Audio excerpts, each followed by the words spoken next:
আসসালামু আলাইকুম। মামুন ন্যাশনাল স্কুলের পক্ষ থেকে সকলকে সালাম এবং শুভেচ্ছা জানিয়ে নতুন বছরে ক্লাস শুরু করছি। দেখো, আজ তোমাদের ক্লাস সেভেনের ইতিহাসের ধারণা, প্রথম অধ্যায় যেটা আছে সেই ইতিহাসের ধারণা সম্পর্কে আজকে আলোচনা করব। ক্লাস সিক্সে তোমরা ক্লাস সেভেনের যে ইতিহাস, সেই ইতিহাসটা হলো মধ্যযুগের ইতিহাস। তাহলে ক্লাস সিক্সের ইতিহাস হচ্ছে প্রাচীন যুগ, আর ক্লাস সেভেনের তোমাদের যে ইতিহাস সেটা হলো মধ্যযুগের ইতিহাস। তাহলে দেখো, ইতিহাস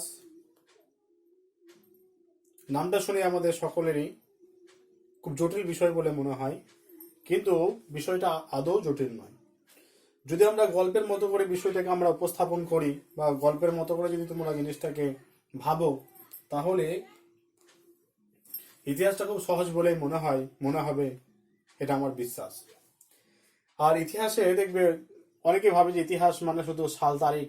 ইতিহাস মানে কিন্তু শুধু সাল তারিখ নয়, সাল তারিখের বাইরেও অনেক কিছু থাকে, যেগুলো পড়তে তোমাদের অবশ্যই ভালো লাগবে। দেখো, ইতিহাসের উপাদান ক্লাস সিক্সেও মোটামুটি যারা পুরনো ছেলে তারা জানো যে ইতিহাস রচনার জন্য যে সমস্ত ইতিহাস রচনা যার উপর নির্ভর করে ইতিহাস রচিত হয় সেটাকে বলা হয় ইতিহাসের উপাদান। তাহলে ইতিহাসের উপাদান যে সমস্ত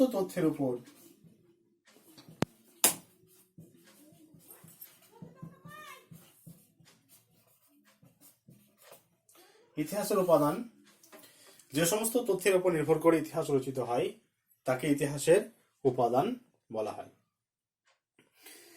ইতিহাসের উপাদান, তাহলে ইতিহাসের উপাদানের একটা ছক ক্লাস সিক্সে দেওয়া হয়েছিল। আরেকবার সেটা রিমাইন্ড করার জন্য বা নতুন ছেলে যারা আসো তাদের বোঝানোর সুবিধার্থে সেই ছকটা নিয়ে আমি একবার আলোচনা করছি। দেখো, ইতিহাসের উপাদানের একটা ছক আমি লিখেছি বোর্ডটা সবাই ভালো করে দেখো।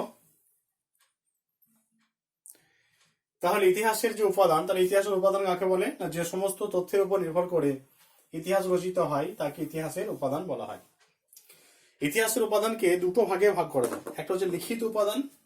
লিখিত উপাদান কোনগুলো না, যেগুলো লিখিত অবস্থায় পাওয়া যায় সেগুলোকে বলা হয় লিখিত উপাদান। আর অলিখিত উপাদান কোনগুলো, যেগুলো লিখিত অবস্থায় পাওয়া যায় না সেগুলিকে আমরা অলিখিত উপাদান বলি।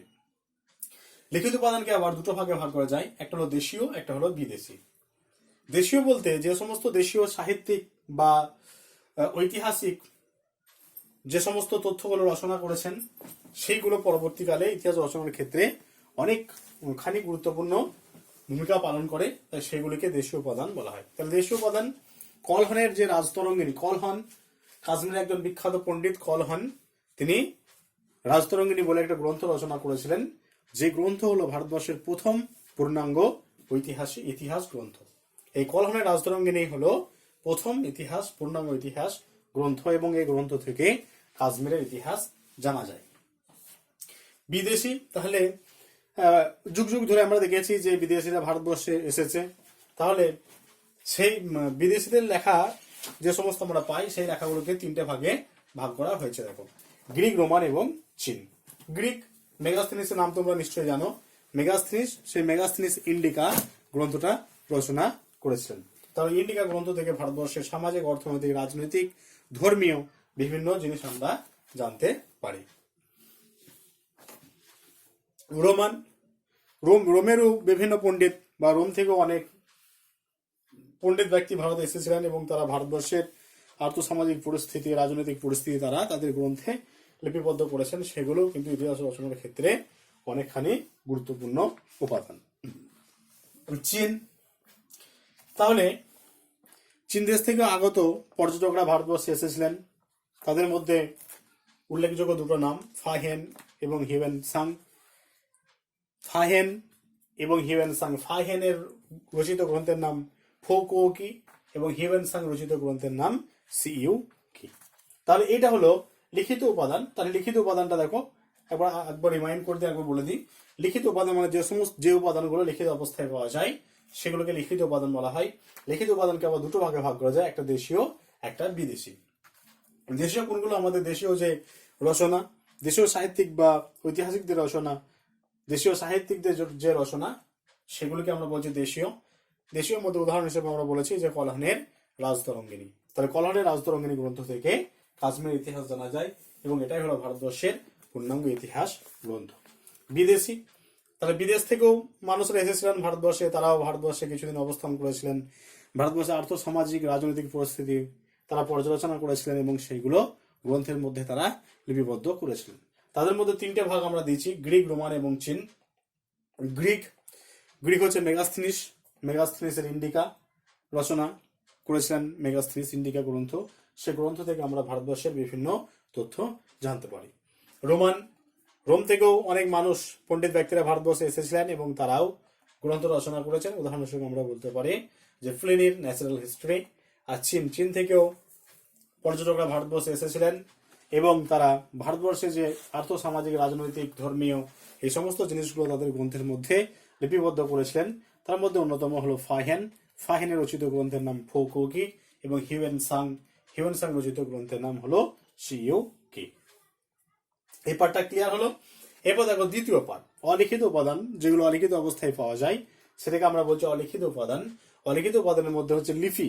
তাহলে লিপি, যারা শাসকবর্গ, সেই সমস্ত শাসকবর্গ নিজেদের কীর্তি কাহিনীগুলো অমরত্ব করে রাখার জন্য, অক্ষয় করে রাখার জন্য তারা পাথরের গায়ে তাদের যে কীর্তি সেগুলোকে খোদাই করে রাখতেন, পর্বত গাত্রে খোদাই করে রাখতেন, তামার পাত্রে খোদাই করে রাখতেন, সেগুলোকে বলা হচ্ছে লিপি। তাহলে এই লিপিও ইতিহাস রচনার ক্ষেত্রে গুরুত্বপূর্ণ উপাদান, কেননা এই লিপি থেকে কিন্তু পরবর্তীকালে সেই শাসকের গুণাবলী সম্পর্কে, সাম্রাজ্য বিস্তার, জনহিতকর কার্যাবলী, এই সমস্ত জিনিসগুলো আমরা জানতে পারি। নেক্সট হলো মুদ্রা বা কয়েন। মুদ্রা, ইতিহাস রচনার ক্ষেত্রে মুদ্রাও অনেকখানি গুরুত্বপূর্ণ। মুদ্রা দেখা একটা ছোট হলেও কিন্তু মুদ্রার ঐতিহাসিক গুরুত্ব, ইতিহাসের বিচারে একটা মুদ্রার গুরুত্ব অপরিসীম। একটা মুদ্রা দেখো একটা ধাতু দিয়ে তৈরি হয়, তাহলে সেই মুদ্রাটা সে ধাতু দিয়েই তৈরি হবে যে ধাতুটা সহজলভ্য।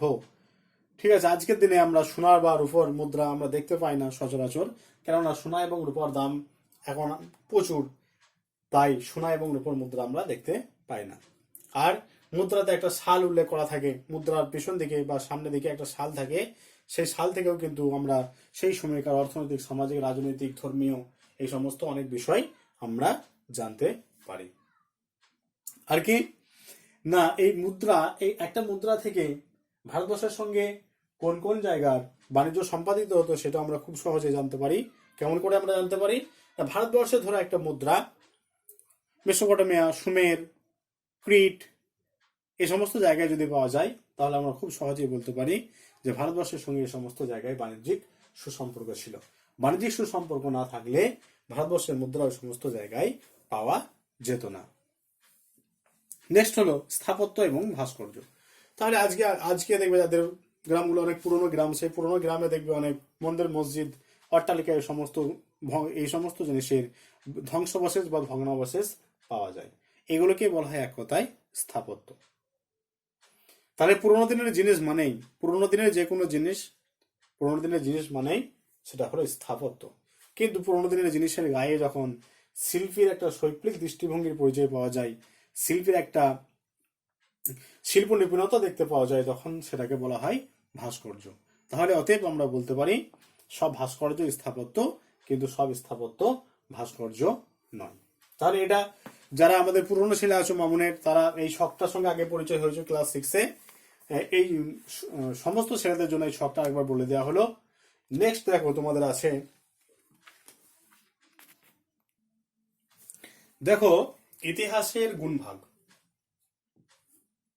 ইতিহাসের গুণভাগ, তাহলে ইতিহাসের যে যুগ বিভাজন, সেই যুগ বিভাজনকে সাধারণত আমরা তিনটি ভাগে ভাগ করি। ইতিহাসের যে যুগ বিভাজন,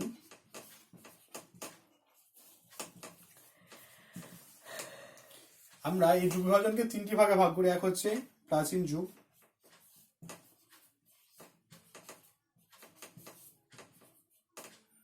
2 হচ্ছে মধ্যযুগ,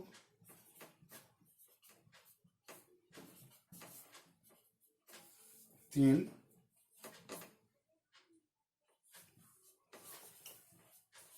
আধুনিক যুগ।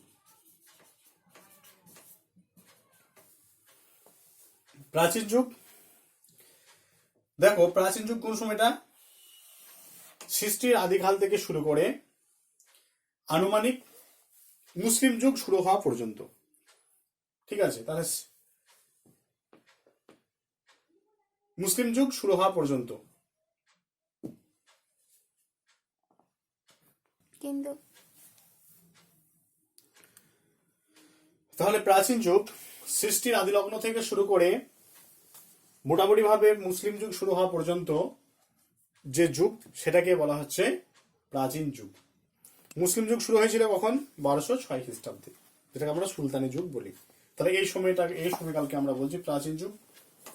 মধ্যযুগ, মধ্যযুগ কোন সময়কালকে বলা হয়? মধ্যযুগ হলো সুলতানি যুগের পর থেকে নিয়ে মুঘল যুগের শেষ পর্যন্ত। এটা নিয়ে ঐতিহাসিকদের মধ্যে মতভেদ আছে। কেউ বলছেন ঔরঙ্গজেবের মৃত্যু 1760 থেকে আধুনিক যুগের সূচনা, আবার কোন কোন ঐতিহাসিক বলছেন 1757 খ্রিস্টাব্দে পলাশী যুদ্ধের পর থেকে ভারতবর্ষে আধুনিক যুগের সূচনা হয়েছিল। যাই হোক, বেশিরভাগ ঐতিহাসিক 1757 সালটাকে বেশি প্রাধান্য দিচ্ছেন। তাহলে 1206 থেকে 1707 এই সময়কাল, বা 1206 থেকে নিয়ে 1757 এই সময়কাল ভারতবর্ষের ইতিহাসের মধ্যযুগ। আর আধুনিক যুগ পলাশী যুদ্ধের পর থেকে নিয়ে আজ পর্যন্ত যে সময়কাল সেটাকে বলা হলো আধুনিক যুগ। এরপর একটা জিনিস দেখো, আদি মধ্যযুগ বলে একটা সময়কাল পাওয়া যায়। আদি মধ্যযুগ, আদি মধ্যযুগ যে সময়কালে মধ্যযুগ পুরোপুরি শেষ হয়নি এবং দেখো আদি মধ্যযুগ আর একটা যুগ আছে যেটাকে আদি মধ্যযুগ বলা হয়।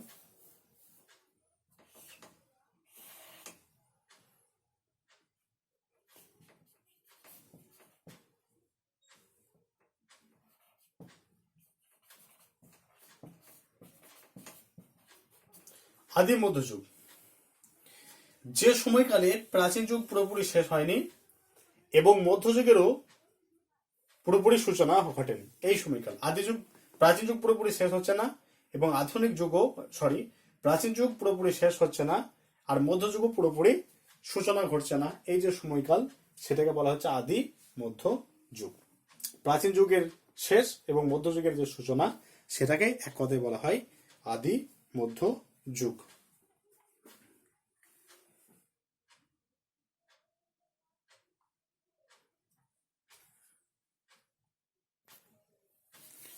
এই যে যুগ বিভাজন,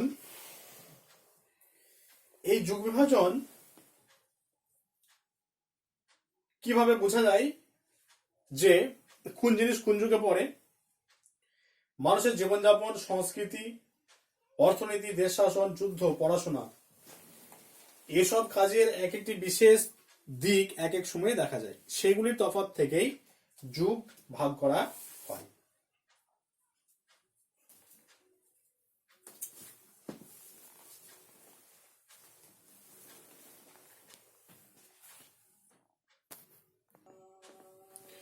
দেখো পৌরাণিক যুগ বিভাজন, এটা একটু বলে দিই।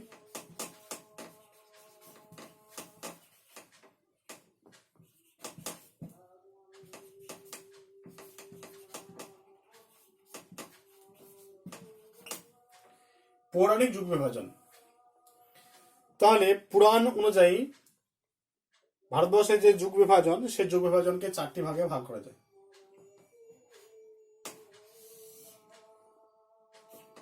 সত্যযুগ,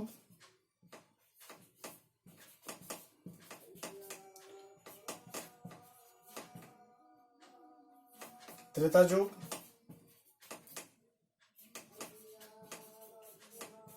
দ্বাপর যুগ এবং কলি যুগ। তাহলে পৌরাণিক যুগ বিভাজন দেখো, পুরাণ অনুসারে ভারতবর্ষের যে যুগ বিভাজন, সেই যুগ বিভাজনকে 3টি ভাগে ভাগ করা যায়। সত্যযুগ, ত্রেতা যুগ, দাপর যুগ এবং কলিযুগ। সেই হিসাবে পুরাণ হিসাবে এখন বর্তমানে কোন যুগ চলছে? পুরাণ হিসেবে এখন চলছে কলিযুগ। পুরাণে যে যুগ বিভাজন, সেই যুগ বিভাজনের নিয়ম অনুযায়ী ভারতবর্ষে এখন চলছে কলিযুগ। আর একটা যুগ বিভাজন হয় যেটা হচ্ছে ব্রিটিশ যুগ বিভাজন।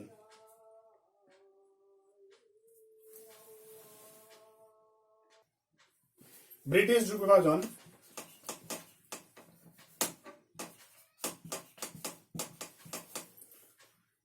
বিভাজন এটা এই যুগ বিভাজনটা যিনি করেছেন তার নাম হলো জেমস মিল বা জেমস মিলের যুগ বিভাজন।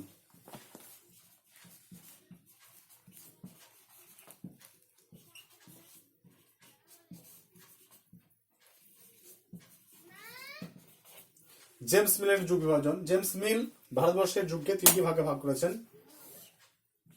হিন্দু যুগ, মুসলিম যুগ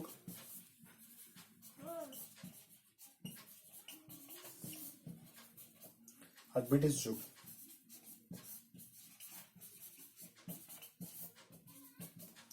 তাহলে জেমস মিল বা ব্রিটিশ যুগ, ব্রিটিশদের যে যুগ বিভাজন, সেই যুগ বিভাজন অনুযায়ী ভারতবর্ষের যুগকে তিনটি ভাগে ভাগ করা যায়, যে হিন্দু যুগ, মুসলিম যুগ এবং ব্রিটিশ যুগ।